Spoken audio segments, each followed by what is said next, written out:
Puji nama Tuhan, Shalom, salam jumpa kembali bersama dengan saya Pendeta Dede Dula dalam Renungan 10 menit. Apa kabarnya saudara di hari ini? Harapan saya semua saudara yang ada di luar sana dalam keadaan sehat dan dalam keadaan yang diberkati oleh Tuhan. Dalam renungan 10 menit di hari ini, saya ingin menyampaikan sebuah tema, yakni kerendahan hati. Di dalam Amsal pasal 15 ayat yang ke-33.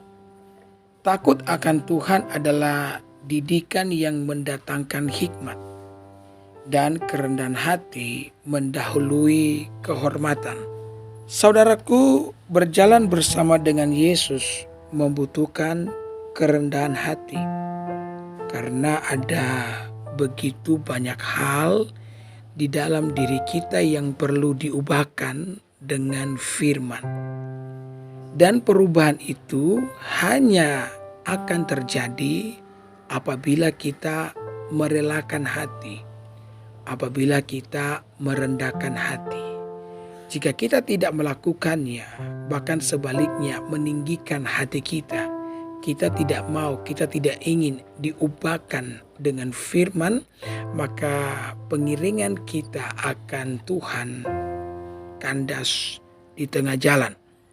Lamanya hidup di dalam dosa telah membuat kita mengadopsi nilai-nilai yang tidak baik, sehingga nilai-nilai tersebut bertahun-tahun telah berakar di dalam jiwa kita, telah berakar di dalam diri kita, di dalam hati kita, sehingga membutuhkan firman untuk mengubahkan. Alkitab mengatakan bahwa firman Tuhan itu kuat, ya, dan hidup.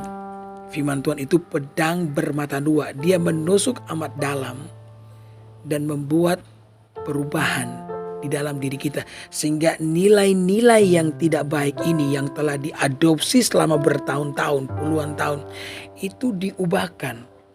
Dan sekali lagi, hal ini hanya dapat terjadi apabila saudara merelakan hatimu, merendahkan hatimu di hadapan Tuhan itu sendiri, mengizinkan Tuhan mengubahkan hati kita dengan firman Tuhan. Ada begitu banyak orang yang telah mengikuti Yesus, telah mengikuti Tuhan selama puluhan tahun, dan tidak pernah terjadi sebuah perubahan kehidupan.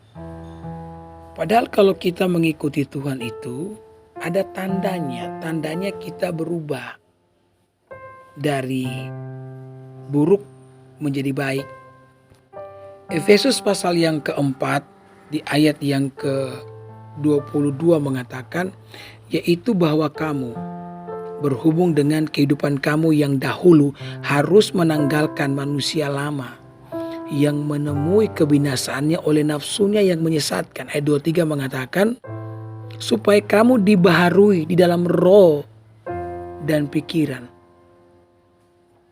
Dan ayat 24 mengatakan, dan mengenakan manusia baru yang telah diciptakan menurut kehendak Allah di dalam kebenaran dan kekudusan yang sesungguhnya. Jadi ketika seseorang mengikuti Tuhan, itu ada tanda, saudara, di dalam diri, yakni sebuah perubahan kehidupan. Sehingga kalau seseorang ikut Tuhan bertahun-tahun, bahkan puluhan tahun dan tidak pernah mengalami perubahan hidup, maka bisa dipertanyakan apakah dia benar-benar mengikuti Tuhan atau hanya sekedar Kristen, ya, yang biasa disebut sebagai Kristen KTP. Dari kecil memang Kristen tapi hati tidak untuk Tuhan. Karena Yesus mengatakan begini, barang siapa mengasihi aku, ia akan melakukan perintah-perintahku.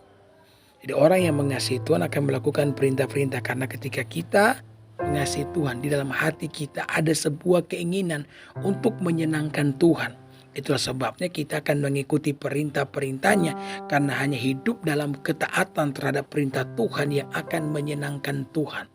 Alkitab mengatakan kalau kamu berbuah dan buahmu banyak, maka hidupmu mempermuliakan Tuhan. Buah itu apa? Hidup di dalam ketaatan, hidup di dalam kebenaran. Perhatikan apa yang terjadi dengan Yudas. Yudas adalah salah satu contoh dari orang yang mengikuti Tuhan namun tidak mengalami yang namanya perubahan. Padahal Yudas ini memiliki guru bernama Yesus. Ya, guru daripada Yudas ini Yesus loh, saudara. Tuhan itu sendiri. Sudah barang tentu Yudas memiliki hak-hak atau kesempatan-kesempatan istimewa yang jarang dimiliki oleh orang banyak, bahkan tidak pernah dimiliki oleh setiap kita.